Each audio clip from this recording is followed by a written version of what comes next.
That's hearsay. But what does that even mean? Hi, I'm attorney Jill Ruane. In today's class in 2-Minute Law School, we are talking about the hearsay rule. It's a rule that prevents certain statements from being used in court. Specifically, it stops out-of-court statements from being used to prove the truth of what was said. The reason we have this rule is because if someone isn't in court to be questioned, we can't be sure if what they're saying is accurate or reliable. Here's a simple example. Imagine you're in court for a robbery case, and a witness says, "My friend told me they saw Adam at the crime scene." That's hearsay. Why? Because the friend isn't in court to tell their story and answer questions.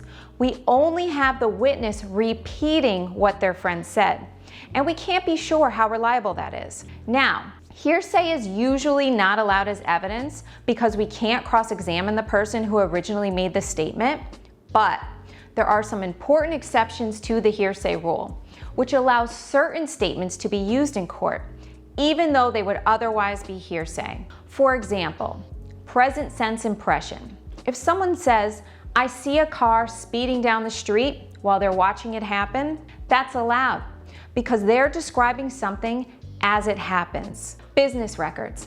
Documents that are kept in the regular course of business, like a hospital's medical records, can be used in court. We assume these records are trustworthy because businesses rely on them to operate. In short, the hearsay rule is about keeping out unreliable statements made outside of court, but there are those exceptions when those statements can be trusted to be accurate. And that's it. We'll dive into this topic a little deeper in a future class. Class dismissed. But first, if you wish you went to law school or you just want to be smarter and win that next argument with your friends, be sure to hit that subscribe button and ring that bell so you can get new classes when they drop.